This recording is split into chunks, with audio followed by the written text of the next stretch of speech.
했나? 다 불러줄까? 자, 3번에 XO, XO, X야. 그 다음 4번에 1번 온도, 2번 물, 3번 공기, 4번 토양. 그 다음 5번에 기억 상호작용, 니은에는 생태계. 됐습니까? 뒤에 숙제입니다. 243쪽까지 숙제고, 뒤에 지금 생태계 평형 요거도 선생님이 끝낼 겁니다. 근데 조금 쉬었다 봅시다. 자, 그러면 244쪽에 생태계 평형 들어갑니다. 자, 필기.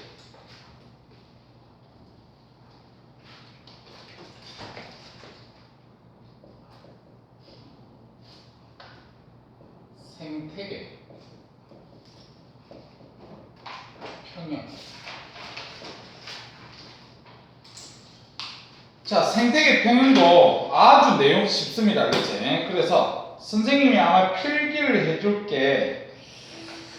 거기에 244쪽에 2번하고 그 밑에 3번 그거 빼고는 없을 것 같아요. 알겠지? 자, 그러면 제일 먼저 에너지 흐름 요거부터 봅시다. 에너지 흐름. 자, 지구에 영향을 주는 에너지원 몇 개 있지? 우리 앞에서 배웠잖아. 3개 있지, 3개. 그 3개 중에서 가장 큰 영향을 주는 게 누구냐면 태양 에너지죠. 자, 여기서 태양 에너지가 갑니다. 가는데 누가 태양 에너지를 받을 수 있습니까? 그러면 생산자가 받을 수 있지, 맞지? 생산자가. 그래서 이 생산자가 태양 에너지를 받습니다. 알겠지? 뭐를 통해서? 광합성을 통해서.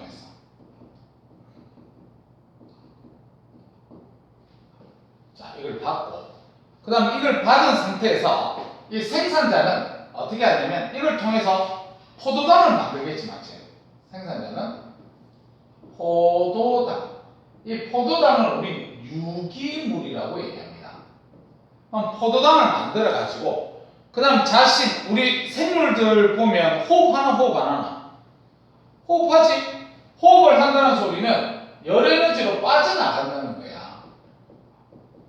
열에너지로 빠져나가고, 그 다음에 이 생산자가 죽을 수도 있습니다. 그럼 에너지가 누구한테 가냐면 이 분해자한테도 갈 수 있어요. 분해자. 그럼 봐. 생산자가 받았던 에너지가, 여기서 만약에 받았던 에너지가 10이면 10 중에서 뭐 1, 2 호흡하는데 빠지고, 그 다음 1, 2 분해자한테 가고, 그럼 그 남는 에너지가 어디로 가냐면 소비자한테 갑니다. 소비자. 남는 에너지가 가는 거야. 알겠지? 열 에너지로 빠지고 분해자한테 빠지고 남는 에너지가 소비자한테 가고. 그럼 소비자도 보면 호흡을 하거든요.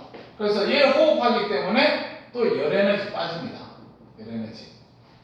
그리고 소비자가 분해자한테 일단 자기가 죽으면 또 가겠지, 맞지? 그래서 이런 형태로 가요. 되지?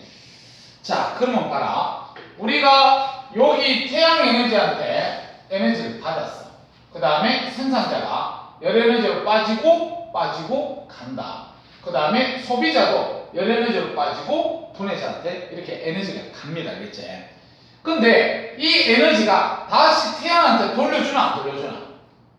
안 돌려주잖아, 에너지를. 우리가 태양 에너지한테 에너지를 공급해주나? 아니잖아, 맞지?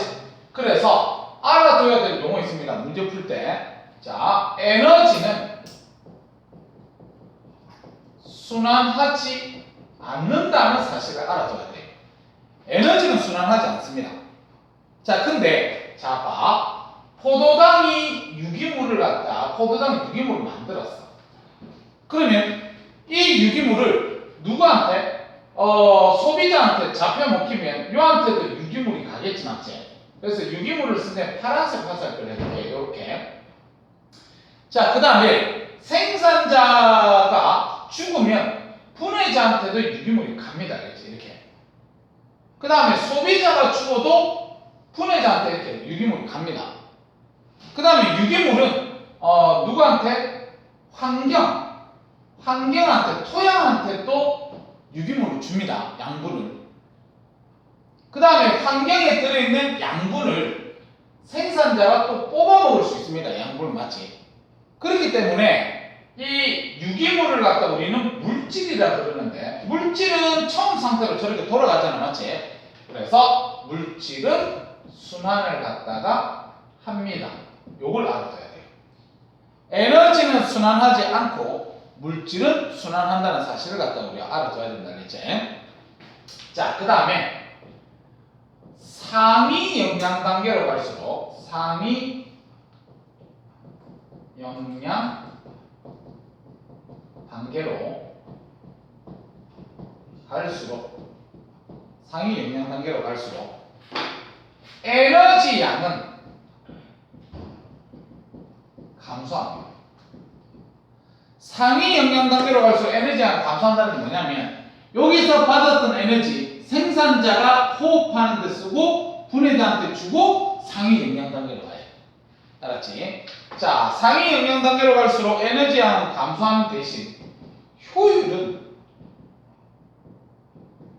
일반적으로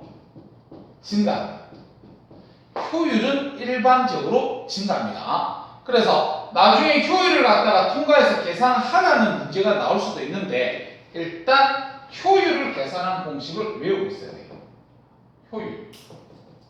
자, 효율은 계산 어떻게 합니까? 이렇게 얘기를 한다면, 전 영양 단계 에너지 양 분의 현 영양 단계 에너지 양 곱하기 100, 이렇게 효율을 계산합니다. 알았지? 전 영양 단계 에너지 양분의 현 영양 단계 에너지 양 곱하기 100, 이렇게 우리가 계산을 하는데, 자, 봐. 만약에 태양 에너지가 만이라는 에너지를 갖다가 방출했어. 그러면 얘가 공간상에 다 만을 방출한 것 중에서 우리 지구로 날아오는 게 있을 거잖아, 맞지? 그래서 지구로 날아오는 게 예를 들어 1000 날아왔다, 이렇게 볼게. 1000. 그럼 생산자가 지금 받았던 양이 1000이야. 근데 1000이고 그 중에서 열에너지로 만약 200 빠지고, 그 다음에 분해자로 200 빠졌다, 이렇게 볼게. 그 다음에 소비자가 여기서 하지 말고 다른 요 옆에서 설명할게. 자, 태양 에너지 아까 만 그랬다. 그 다음에 요거를 생산자가 1000이 옵니다. 1000. 그 다음에 1차 소비자 있을 거 아니야, 소비자.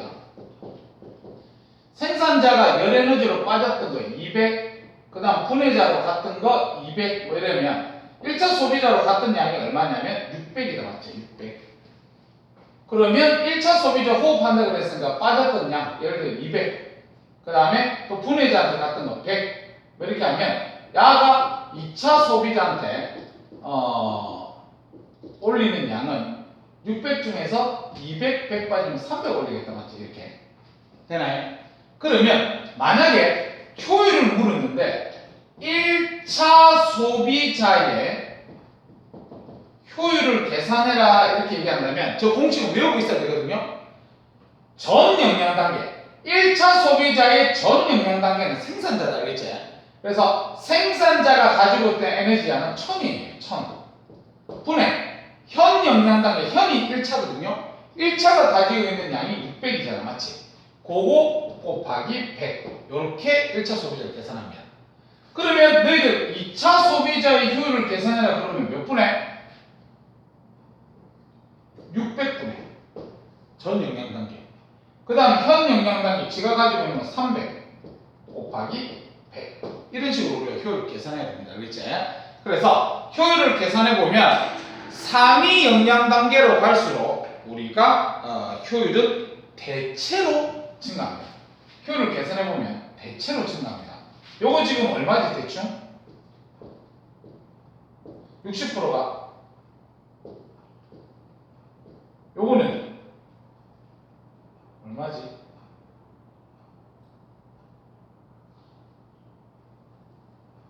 2분의 150이가 그럼 75%지 맞지? 자, 그래서 아이고 뭐로 약분한 거지? 3으로 약분한 거지. 3, 2, 6, 100이네. 그럼 요거는 지금 계산하면 50% 나오잖아, 맞지? 그 다음 얘는 계산하면 얼마 나오지? 60% 나오지. 맞나? 그러면 봐라. 1차 소비자의 효율이 60%, 2차 소비자의 효율은 50% 나오는데 선생님 아까 이래 얘기했지. 효율은 일반적으로 증가한다고. 근데 지금 이거는 계산값을 갖다 선생님 예로 들었지만 요거는 지금 위로 갈수록 증가 안 하지 맞지? 그래서 일반적으로 증가한다는 거는 증가 안 하는 것도 있다는 거예요. 알겠지? 그렇게 공부를 해놓을 수 있도록 해라. 자, 그 다음에 한 개 더 필기를 해야 될 게 뭡니까? 이렇게 오래 본다면 자, 2번 이래가지고 생태 피라미드예요. 생태 피라미드. 그래서 생태 피라미드가 뭐야? 그러면 너희들 피라미드가 이렇게 생겼잖아요. 이렇게 맞지? 이렇게. 그래서 다시 얘기해서 상위 영양 단계로 갈수록 감소하는 걸 생태 피라미드라고 그래요. 위로 올라가면 올라갈수록 감소하는 게 우리는 생태 피라미드인데 위로 올라갈수록 감소하는 게 뭐 있습니까? 이렇게 얘기한다면 개체수. 개체수가 위로 올라가면 올라갈수록 감소합니다. 알았지? 자, 그 다음에 생물량. 생물량을 모르겠거든. 무게 생각하면 돼요. 무게. 무게도 보면 위로 올라갈수록 무게는 줄어듭니다. 그 다음에 에너지. 우리 아까 여기서 얘기했잖아요. 남는 에너지가 위로 올라간다 그랬지? 그래서 상위 영양 단계로 갈수록 에너지도 줄어듭니다. 그렇게 보면 되고요. 요런 걸 생태 피라미드라고 하는 거다. 근데 비교해서 요거 하나만 더 적어놓자. 역 피라미드 구조도 있어요. 상위 영양 단계로 갈수록 증가하는 거. 뭐가 증가합니까? 그러면 체중이 상위 영양 단계로 갈수록 줄어듭니다. 그 다음에 효율. 일반적으로 상위 영양 단계로 갈수록 증가한다 그랬지, 맞지? 그 다음에 생물 농축. 이 생물 농축은 중금속 같은 건데, 너희들 저기 얼마 전에 일본에서 예전에 2011년도에 그게 원자력 발전소가 쓰나미에 의해서 노출된 그 방사능 오염 물질에 대해서 물을 모아놨었어 지금까지. 근데 그걸 갖다가 지금 바다로 방류를 한다고 돼 있거든요. 그 방류하는 걸 갖다가 우리나라 대통령도 그냥 그렇게 해라 이렇게 얘기를 했는데 사람들은 반대를 하고 난립니다. 뭐냐면 방사능 오염 물질이 만약에 있으면 그거를 물에다가 방류를 하게 되면요 물고기가 먹겠지. 그럼 물고기가 먹게 되면 그게 물고기 몸에서 분해를 시키면 되는데 분해가 안 됩니다. 물고기 몸은 그대로 지니고 있습니다. 근데 그걸 갖다가 또 상위 영양 단계 뭐 상어가 먹었다. 그럼 그 안에 또 농축되는 거예요. 상어는 이 물고기 먹고 이 물고기 먹을 거니까 맞지? 지 몸에 더 많이 축적이 되는 거예요. 그 다음 그거를 갖다가 만약에 우리 인간이 먹게 되면 인간은 여러 개 물고기도 먹고 다 먹잖아, 맞지? 그래서 결과적으로 우리 인간들이 피해를 되게 많이 봅니다. 그래서 생물 농축이라는 게 그런 중금속들이 몸 안에서 빠져나가지 않고 최고 상위 영양 단계가 제일 피해를 보게 돼 있어요. 그래서 우리 사람이 보면 최고 영양 단계니까 나중에 우리한테 영향을 좀 많이 줄 수 있다. 뭐 그런 부분이 알겠지? 자, 그러면 필기는 여기까지 보고 우리 책 보면서 이해를 좀 할 수 있도록 하자. 자, 우리 책의 1번 생태계에서 먹이 관계. 그래서 1번에 먹이 삿을 줄치고요. 그 다음에 2번에 먹이 그물 줄치세요. 그래서 먹이 삿을하고 먹이 그물은 초등학교 때 혹시 배웠니? 안 배웠나? 우리가 이 풀이 있어. 풀을 갖다가 귀뚜라미가 먹겠지. 이게 개구리가 먹겠지. 그럼 예를 들어서 이런 상태, 여기 아주 단순하잖아, 맞지? 이런 걸 먹이 사슬이라고 그래. 그럼 먹이 사슬에서 만약에 귀뚜라미 다 죽어보면 개구리는 살겠나 못 살겠나? 못 살지 맞지? 그래서 생태계 평형이 깨집니다. 알겠지? 근데 먹이 그물이라는 거는 요게 토끼도 있고 토끼도 풀 먹잖아 맞지? 그 다음에 뭐 개구리를 누가 먹지? 새가 먹나? 새. 그 다음에 요거를 뭐 독수리라 하자. 독수리. 그러면 독수리가 토끼를 또 먹고 하잖아 맞지? 이게 얽히고 막 이런 게 우리가 먹이 그물인데 만약에 귀뚜라미가 다 죽었어. 그럼 개구리도 타격을 받으니까 독수리는 어떻게 되느냐? 독수리는 토끼 먹고 가면 되잖아 맞지? 그래서 먹이 그물이 좀 더 안정적입니다. 그래서 밑에 있는 그림 보면요. 자, 나무를 먹는 게 나비, 송충이, 다람쥐, 토끼, 쥐 뭐 이런 것들이 있는데 만약에 쥐를 갖다가 없앴다 이렇게 우리가 얘기를 한다면 뱀이 바로 타격을 받느냐? 아니 뱀은 도마뱀 이런 거 먹고 밑에 있는 두더지 먹고 이렇게 살면 되잖아 맞지? 그래서 먹이 사슬이 복잡할수록 생태계 평형은 안정적이다. 그렇게 보시면 되고 자, 그 밑에 2번 갑니다. 생태계 내에서 출처라 에너지 흐름. 자, 동그라미 1번에 뭐라고 되어 있냐면 생태계에서 에너지는 먹이 사슬을 통해 출처라 유기물 형태로 상위 영양 단계로 이동합니다. 유기물 형태로 상위 영양 단계로 이동하고 그 다음 2번 유기물에 저장된 에너지는 각 단계에서 출처라 생명 활동에 사용돼 열에너지로 방출. 출처 쓰면 호흡이라고 적어두세요. 호흡. 생명 활동에 사용되고 열에너지로 방출된 게 호흡입니다. 뒤로 계속 출처. 남는 것이 상위 영양 단계로 이동한다. 아까 여기 얘기했지. 이 생산자도 살아야 되니까 호흡하는데 열에너지 빠지고 분해자한테 빠지고 남는 게 상위 영양 단계로 간다고 했지 맞지? 그래서 화살표 줄치세요. 상위 영양 단계로 갈수록 에너지 양은 감소합니다. 상위 영양 단계로 갈수록 에너지는 감소한다. 그걸 보시면 되고 그 밑에 네모있는 그림 봐라. 자, 빨간색 화살표부터 보면요. 태양 에너지 생산자가 같습니다. 그럼 생산자는 계속 빨간색 화살표만 봐라. 열 에너지로 빠지고 분해자한테 빠지고 남는 것이 1차로 가고 1차도 열 에너지 빠지고 분해자로 가고 남는 것이 2차로 가고 2차도 열 에너지 빠지고 분해자로 가고 그 다음에 3차도 열 에너지 빠지로 분해자로 갑니다. 그 다음에 분해자는 열 에너지로 다 빠지다 보니까 다시 태양으로 빨간색 화살표 없지 맞지? 그러면 에너지는 순환한다 안 한다? 안 한다겠지. 근데 파란색 보세요. 파란색. 생산자가 가지고 있던 유기물 1차한테 가고 분해자한테 가고 1차가 가지고 있던 유기물 2차한테 가고 분해자로 가고 2차가 가지고 있던 유기물 3차한테 가고 분해자로 가고 그럼 분해자는 환경한테 가고 환경에 있던 유기물은 다시 생산자로 가고 파란색 화살표는 순환한다 맞지? 그래서 왼쪽에 있는 글자 한번 보세요. 쌤 읽어볼게. 생태계에서 물질은 생물과 비생물 환경 사이를 순환하지만 자, 출처라. 물질은 순환하지만 출처라. 물질은 생물과 비생물 사이에 순환하지만 뒤로 출처. 에너지는 한 방향으로만 흐르다가 빠져나간다.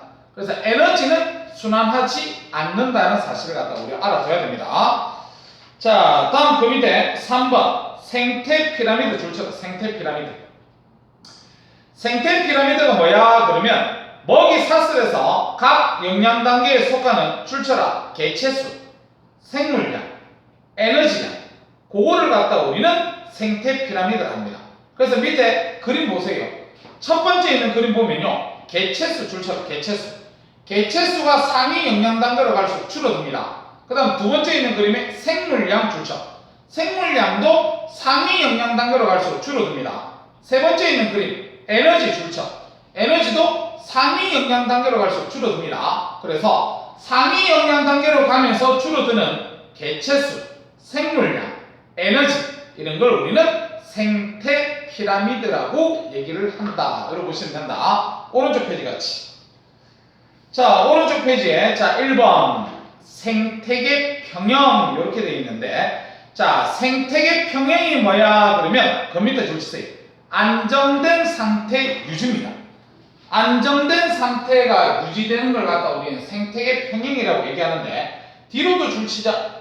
먹이 그물이 복잡할수록 생태계 평형이 잘 유지된다. 그래서 아까 쌤이 얘기했다시피 먹이 관계가 복잡하면요, 하나가 멸종되더라도 다른 거 상위 영양 단계에 영향을 주지 않습니다. 알겠지? 자, 그래서 밑에 있는 그림 봐봐.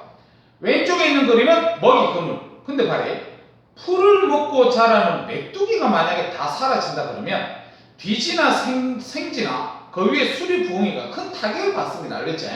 근데 오른쪽에 있는 그림은 먹이 그물인데, 만약에 메뚜기가 사라졌다 하더라도 수리 부엉이는 오리 잡아먹으면 되겠다. 맞지? 그래서 생태계 평형이 잘 깨지지 않습니다. 알겠지? 생태계 평형이 잘 깨지지 않는다. 그걸 보시면 되고, 그 밑에 2번 생태계 평형이 유지되는 원리 줄치고 별표 3개 좀 때려라. 이게 출제가 되는데 선생님이 필기는 안 해줬거든요. 내용이 쉽기 때문에 선생님이 필기 안 해줬다. 선생님 잠깐만 봐라.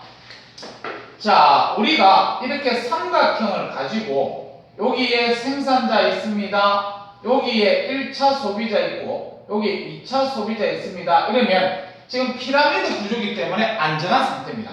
이 상태를 갖다 우리는 평형 상태다 이렇게 갈 거다. 알겠지? 근데 자, 이 평형 상태에서 갑자기 1차가 어떤 특정 요인 때문에 1차가 이렇게 증가해버렸어요. 그러면 1차가 이렇게 증가하게 되면 생태계 평형이 깨지게 되는 겁니다. 알겠지? 그럼 잘 봐봐. 1차가 증가하면 생산자의 양은 원래보다 늘어나겠나 줄어들겠나? 원래 양보다 줄어들어야지.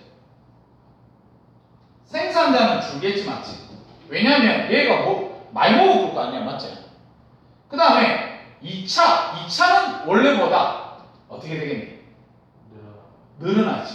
왜냐하면 2차 입장에서 먹이가 많아진 거잖아. 맞지? 그래서 요렇게 되기 때문에 생태계 평형이 깨졌습니다. 알겠지? 근데 오랜 시간이 지나고 나면 자, 1차가 먹이가 어때요? 1차가 먹이가 부족하지? 그럼 1차가 어떻게 되겠어? 줍니다. 다시 1차가 이렇게 줄어요. 그럼 1차가 줄면 생산자는 어떻게 되겠니? 원래보다 늡니다. 알겠죠? 1차가 주니까 생산자는 늘어야 될 거 아니야. 1차가 줄면 2차는 어떻게 돼요? 1차가 줄면 2차도 줄겠지. 왜냐면 먹이가 부족하잖아. 2차 입장에서 1차가 줄었는데. 그래서 다시 이런 피라미드 구조가 되지요. 그래서 요거를 갖다 우리는 새로운 평형에 도달했다 이렇게 우리가 얘기를 하는데, 지금 선생님이 여기 점선을 그렸던 게 처음 상태였거든.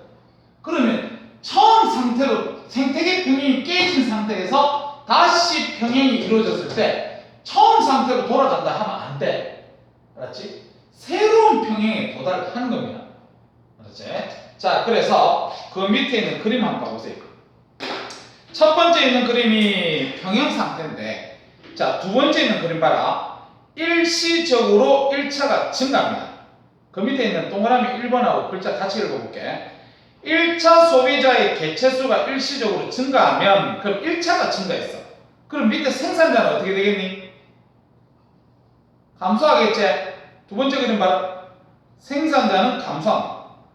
근데 2차는 어떻게 되겠니? 증가하겠지. 맞지? 자, 그 다음에 3번 그림 봐라. 자, 이제 2차가 증가하면 얘가 1차를 많이 잡아먹을 거 아니야. 맞지?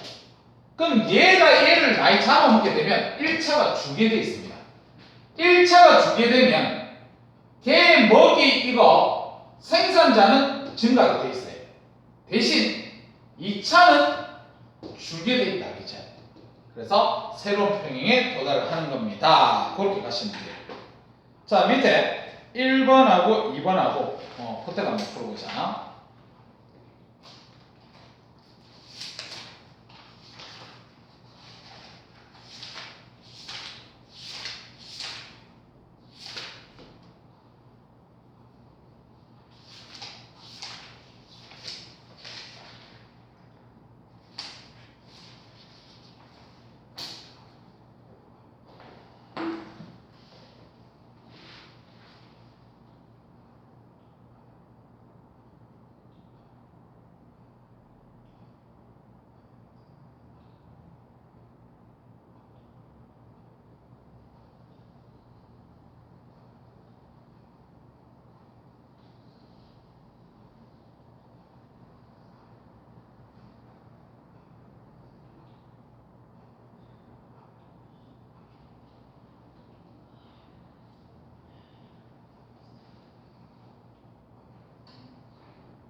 다 됐나? 자, 1번에 OX, OX입니다. 자, 그 다음 2번에 기역, 디귿, 니은. 기역, 디귿, 니은이다. 됐습니까? 자, 그러면 시간적으로 봤을 때 뒤쪽은 내가 끝내기가 힘들고 저기 248쪽 문제로 248쪽. 자, 탐구 A. 멸치로 알 수 있는 해양 생태계의 먹이 관계. 이것도 시험에 나올 정도로 중요한 건 아니고 어렵지도 않거든요. 근데 책에 나와 있으니까 어떻게 한번 볼게. 자, 1번. 비커에 뜨거운 물을 담고 마른 멸치 넣어서 5에서 10분 정도 불린 후에 꺼낸다. 일단 불려놔야 나중에 안에를 잘 볼 수 있겠지, 맞지? 그 다음 두 번째. 해부칼로 멸치의 몸통을 가로로 길게 나누고 식도와 연결된 위를 찾아 분리한다. 그래서 밑에 멸치의 위를 분리하는 과정으로 검은색을 띠는 내장, 기관을 걷어내면 타원형의 위를 찾을 수가 있다. 3번. 위를 반으로 잘라 윗속의 내용물을 꺼내 받침 유리에 올려놓고 스포이드로 물을 한 방울 떨어뜨리고 덮개 유리를 덮어 현미경으로 관찰한다. 그래서 윗속에 들어있는 먹이를 확인하기 위한 과정이다 그랬는데 결과 멸치 윗속에 플랑크톤이 관찰되더라 이렇게 얘기했단 말이야. 자, 그럼 밑에 해석 들어갑니다. 해석 다 필요 없고 밑에 네모 볼 거야. 자, 식물성 플랑크톤을 멸치가 먹고 그 다음에 상어가 멸치를 먹습니다. 그러면 식물성 플랑크톤의 생산자라고 그랬지? 그럼 멸치가 1차다 맞지? 그 다음 상어가 2차입니다. 이렇게 가면 되고 그 다음에 식물 플랑크톤을 멸치가 먹고 멸치를 고등어가 먹고 고등어를 상어가 먹지 맞지? 그래서 식물 플랑크톤 생산자 멸치 1차, 고등어 2차, 상어 3차 이렇게 하면 됩니다. 근데 그 밑에 거 봐봐. 식물 플랑크톤을 동물 플랑크톤이 먹지. 동물 플랑크톤 줄쳐봐. 쌤이 아까 동물 플랑크톤은 생산자라 그랬나 소비자라 그랬나? 소비자. 그래서 식물 플랑크톤이 생산자, 동물 플랑크톤 1차, 멸치 2차, 상어 3차 이렇게 되는 겁니다. 알겠지?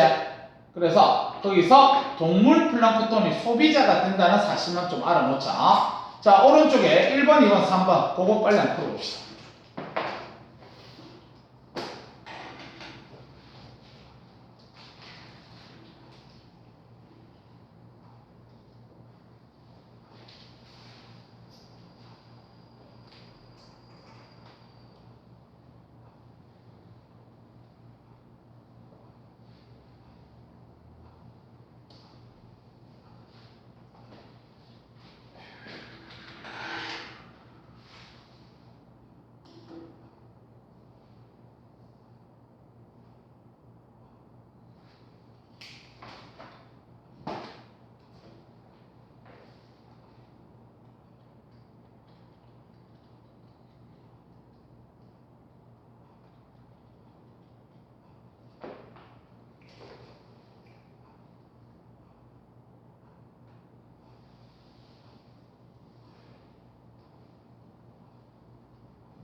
잘했어. 그럼 다 불러줄게. 자, 1번에 OXOO 2번에 가 식물 플랑크톤 나 멸치 그 다음 다 고등어 라 상어 3번에 4번입니다. 괜찮나? 그러면 뒤쪽은 다 배우고 쌤이 숙제 나갈 수 있도록 할게. 그래서 앞에 지금 숙제가 앞단은 하나 숙제 외우고 저번에 선생님 지금 학교별로 외우려 했던 거 2개 있었지 맞지? 학교별로 외우려 했던 거 그거 꼼꼼하게 좀 외우세요. 지금 오늘 시험 쳤을 때 보니까 민서 5개 3개였나? 4개. 4개, 3개? 5개? 5개나? 맞지? 좀 더 적게 틀릴 수 있도록 노력해 보세요. 알겠지? 오늘 여기까지 합시다.